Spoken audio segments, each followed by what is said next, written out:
ಮಚ್ಚ ಬರ್ತೀನಿ. ಅಣ್ಣ 10 ರೂಪಾಯಿ ಕಾಸು ಕೊಡು ನನ್ನ ಹತ್ರ ಇಲ್ಲ ಕಣ. ಅಣ್ಣ ಪ್ಲೀಸ್ ಅಣ್ಣ, ಬೆಳಗಿಂದ ಊಟ ಮಾಡಿದ್ರು ಕೂಡ ಅಣ್ಣ. ನಿಜ ಕಣ, ನನ್ನ ಹತ್ರ ಕಾಸಿಲ್ಲ ಕಣ. 10 ರೂಪಾಯಿ ಕೊಡಕ್ಕೆ ಹೋಗ್ತಿಯಲ್ಲ ನಿಮ್ಗೆಲ್ಲ, ಯಾಕಣ್ಣ ಕೆಲಸ ಕಾರ್ಯ? ಬೈ ಅಣ್ಣ ಹೊಡಿಬೇಡ್ರ ಅಣ್ಣ, ಏನೋ ತಮಾಷೆ ಹೇಳಿದ್ರೆ. ಬಾರ ಹೊಡಿಯಲ್ಲ ಬಾರ. ಅಣ್ಣ ದುಡ್ಡು ಕೇಳಿದ್ರೆ ಎಲ್ರು ಹೊಡಿತಾರಣ್ಣ, ಅದಕ್ಕೆ ಭಯ. ಮೇಲ್ಗಡೆ ಕುತ್ಕೊ ಬಾರೋ, ಮೇಲ್ಗಡೆ ಕುತ್ಕೊ ಬಾರೋ. ಅಣ್ಣ ಹೊಡೆಯಲ್ಲ ತಾನೆ ಅಣ್ಣ. ಏಯ್ ಹುಚ್ಚ, ನಾನ್ ಯಾಕೋ ನಿನ್ನ ಹೊಡಿ ನೋಡೋ. ನೀನು ನಮ್ಮ ಹತ್ರ ಭಿಕ್ಷೆ ಬಿಡ್ತೀಯ, ನಾವು ನಮ್ ಕೆಲ್ಸ ಕೊಟ್ಟವನ ಹತ್ರ ಭಿಕ್ಷೆ ಬಿಡ್ತೀವಿ. ನಮಗೆ ಕೆಲ್ಸ ಕೊಟ್ಟವನು ಬೇರೆಯವನ ಹತ್ರ ಭಿಕ್ಷೆ ಬಿಡ್ತಾನೆ. ಈ ಜಗತ್ತಲ್ಲಿ ಒಬ್ಬರಲ್ಲ ಒಬ್ಬರ ಹತ್ರ ಭಿಕ್ಷೆ ಬೇಡ್ತಾನೆ ಇರ್ತಾರೆ. ನೀನ್ ಹೇಳ್ಕೊಂತೀಯ, ನಾವ್ ಹೇಳ್ಕೊಳಲ್ಲ ಅಷ್ಟೇ. ನೀನ್ ದಿನಕ್ಕೆ ಎಷ್ಟು ದುಡಿತೀಯ? 100-200 ಸಿಗುತ್ತಣ್ಣ. ನೋಡು, ನಿನಗ್ 100-200 ಆದ್ರೂ ಸಿಗುತ್ತೆ. ನಾನ್ ನಿನಗೆ 1 ರೂಪಾಯಿ ಕಾಸು ಕೊಡಕ್ಕೂ ನನ್ನ ಹತ್ರ ಯೋಗ್ಯತೆ ಇಲ್ಲ. ನಾನು ಒಳ್ಳೆ ಬಟ್ಟೆ ಹಾಕೊಂಡಿದ್ದೀನಿ ಅಂದಿದ್ ಮಾತ್ರಕ್ಕೆ ನನ್ನ ಪರಿಸ್ಥಿತಿ ತುಂಬಾ ಚೆನ್ನಾಗೈತೆ ಅಂತ ಏನಿಲ್ಲ. ನನಗ್ ಬರೋ ಸಂಬಳ ಒಂದೇ ವಾರಕ್ಕೆ ಹಿಂಗೆ ಹೊಂಟೋಗ್ಬಿಡುತ್ತೆ. ಮಂತ್ ಎಂಡ್ ಆಗಿದ ತಕ್ಷಣ ನನ್ನ ಹತ್ರ 1 ರೂಪಾಯಿ ಕಾಸು ಗತಿರಲ್ಲ, ಇನ್ನ ಕೂಟನೂ ಇರಲ್ಲ.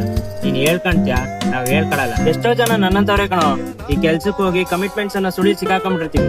ಈ ಕಡೆ ಎದ್ ಬರಕ್ ಹೋಗಲ್ಲ, ಈ ಕಡೆ ಸಾಯಕ್ ಹೋಗಲ್ಲ. ನಮ್ಗೂ ಎಷ್ಟೋ ಸಲ ಅನ್ಸ್ತದೆ ಭಿಕ್ಷೆ ಬೇಡ್ಕೊಂಡಾದ್ರೂ ಜೀವನ ಮಾಡ್ಬಿಡೋಣ, ಈ ಕೆಲ್ಸಕ್ಕೆ ಹೋಗೋದ್ ಬೇಡ ಅಂತ.